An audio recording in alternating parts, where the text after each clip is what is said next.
All right, sometimes you're hiking and you're on your business and you're on your way and you're chewing on cloves and you are in this mood and you're really angry. Like, you know, I hate society, I hate the industry, you know, all I see is orcs, I'm living in Mordor, and you know, the nature we still have is gonna be harvested, it's gonna be all taken away, and then you meet, there's always someone along the way that picks me up somewhere, right? I'm not kidding. Yeah. There's always someone along the way that has some kind of message that kind of, I don't know. It's not like he or she bests you, it's just like you were just in that mood. You know, everyone was projecting their nonsense onto you and you were sick of it. And then comes this perfect stranger and says, well, 100 meters in that direction, you know, I wouldn't go, it's really swampy. And you stand there and you think, wait, am I being given a new direction? And then the only answer that I need to give you is this. Right. Hey, you know? Right? I mean,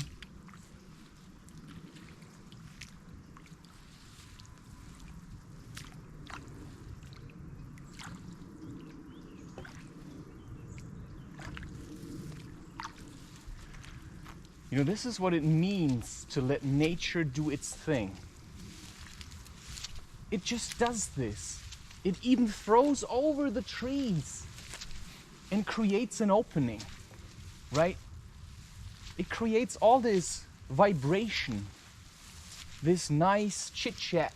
Okay, this one I'm gonna spare because maybe it's a bit deeper. You know, it creates all the things that we need, and we act like we can do better than that, right? I mean, it just grows by itself. It even grows your hair, and you think you can be better than that? I mean, nature is working non-stop. Even in winter, there's microorganisms in the ice, living, doing their thing, producing stuff, living happily. You know, these little weird, beautiful, amazing bear animals or something. I mean, show me one human that can persist in the most hostile environment and still grow there. I mean, just rooted in one spot like a tree for a couple of 100 years. I mean, that's meditation. And we pride ourselves what we can do. Well, a tree does that all the time. And all the time that tree is out in nature. Right? Minding its own business, supporting other trees if he can. And we run around driving in cars, honking angrily at others. Because we feel so separated. We just want somebody, you know, to drag us out of the car and say, do you have a problem? It's like, no, but I was just afraid and lonely. So I thought, you know, I'll just honk at you to get a response so we can at least angrily shout at each other. But now that I see what I have created, I fear for my life. And then you say, good. And now, throw away the keys to your car and be on your merry way. You know? Because that is the landscape that nature provides. Here you must not worry about climate change, right? For if we were still nomads, we could just move with the seasons and say, I see the wind is bringing the scent of a far-off country where the land is still green, where we have not depleted. But that is not our way, because now we must make amends, right? We must rebuild. We must show that we can be shepherds of the forest, tree beards, you know?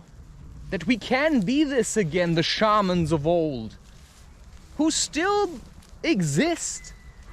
I mean, you cannot get rid of this because it is something out of nature's toolbox.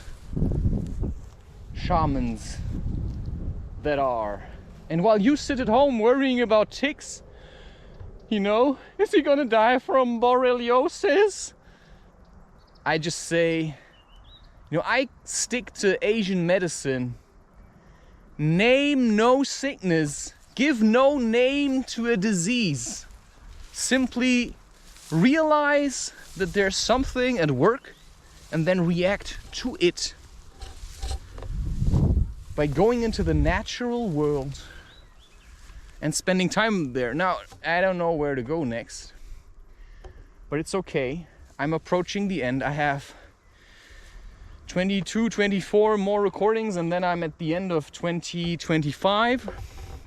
In terms of production.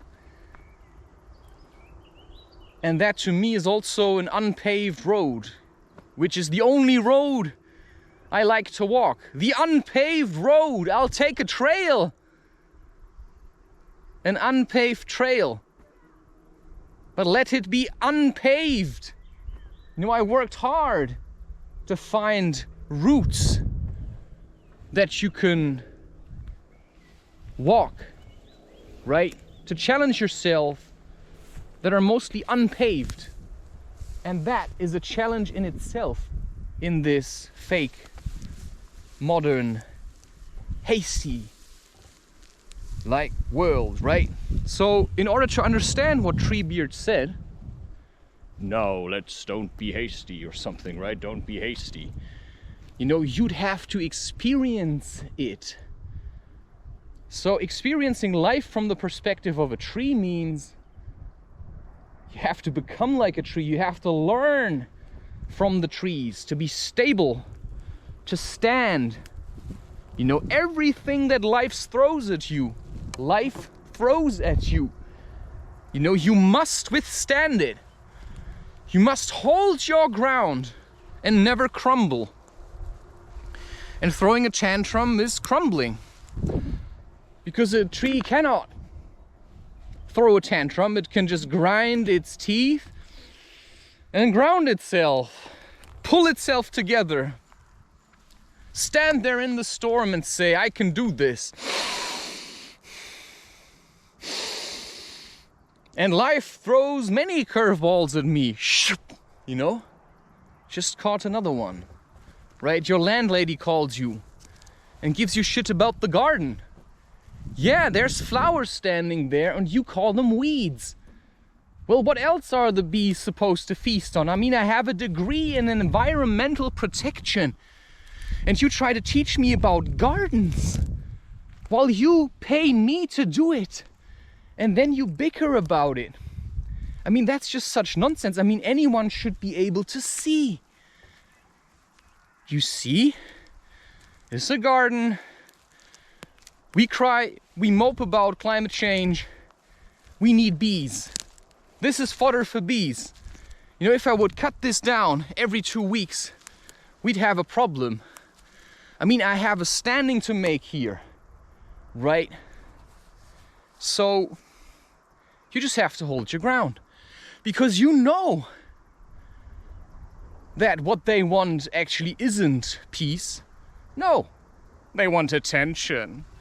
Everyone wants attention, even your landlady. Everyone is craving for attention and you learn to give it to yourself, which is why you're out of the game, because that's what meditation does for you. You're out of the game. Everyone else is craving for attention. You just give it to yourself. You're like, you know what? You can run after it. I'll just do what I want from now on. And then everyone is gonna crave your attention because suddenly you're super good at paying attention. Oh, I'd love him to pay attention to me. Oh, look how well he pays attention. Ah, he'd pay attention to me splendidly. And then you start paying attention and then they're like, oh my God, how awful am I? I've had neighbors who were usually only in their own presence, looking in the mirror like, oh, I'm so pretty. And like Ursula from Ariel. Probably a deer. You know, that's just a wild guess. A wild guess. A wild guest? Ho ho ho! You know, I only open up in the forest. That's just how it is. I have realized it. This is the only place where I feel safe. I rarely feel safe amongst people to open up. But anyway, what was I trying to say? I was saying, I mean, just look at this. Who would prefer a city over that? Who in their right minds? Cities are hell, my friend. They're heat pools. They're just distortions. You know, they'll crumble. Right? Give it a decade, give it 10. They all crumble. This will never last. But this will come back. And then something else will, right, re-emerge. It's always like that. It's always like that. So just go into nature. Do what you feel is right. Talk about these things. Try to get as many people into nature as you can so that we can keep the meditation intact out here where it matters.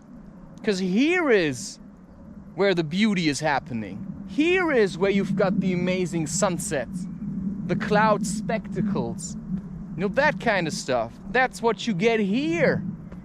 The cooling rain, the buzzing, the waves. That's what you get here. Trauma you'll get in the city. Here you'll find the healing. And here I'll leave my energy.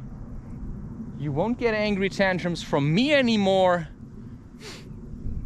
because that just feeds this, right? This, the cock mentality. Oh yeah, we've succeeded. Yeah? Bam! One tsunami, city gone, you know? Try predicting that, right? Science, try predicting the unpredictable, because you simply cannot predict it. You know, the ripples I have created may create an avalanche of attention that nobody could have foreseen. But I kept rippling and rippling and rippling. And maybe when you see this, you know, it's just gonna be 2 views and I'm gonna be like, I'm still rippling. Oh my God, I'm still rippling. And nobody's looking at me, please look at me. It's like, no. So, you know, you don't know. You can just do it. Maybe the ripples won't reflect back on you. Maybe there's gonna be occasionally people. You know, that kind of stuff. You don't know that. You can just do what you feel like doing. You know, I can boost myself into believing that tomorrow I'm gonna stand on a stage, and then you realize, well, that's the best stage I could find. Just me alone, nobody applauding. Because who'd be applauding? Phonies and fakes sitting there, and then going back watching their TV shows or something. So who'd be applauding? You know, what's so great on a stage? You know, life is the stage. That's the theater. You know? It's not about getting paid and then standing there and saying, yes, I've told you all before this was going to happen. No, maybe I'm gonna say, yeah, in my youth I thought I actually wanted to stand on a stage, and then I realized I don't really like you all, you know? That's why it's better for you if you see me from a distance, because, you know, I'm quite vicious, you know? I don't like any of you enough to spend long periods of time in the same room. You know, that's also a possibility. Maybe that's just being a sore loser. I tried, but it never worked. Right? I have no idea. You know, I prefer being here, in the moment, doing my thing. And now I prefer hitting the stop button on this record thing. And then maybe doing another no slack, no line. Or just finding a spot for my slackline. I'm not sure I'm gonna slackline. I may slackline. I think I'm going to slackline. Well, let's see.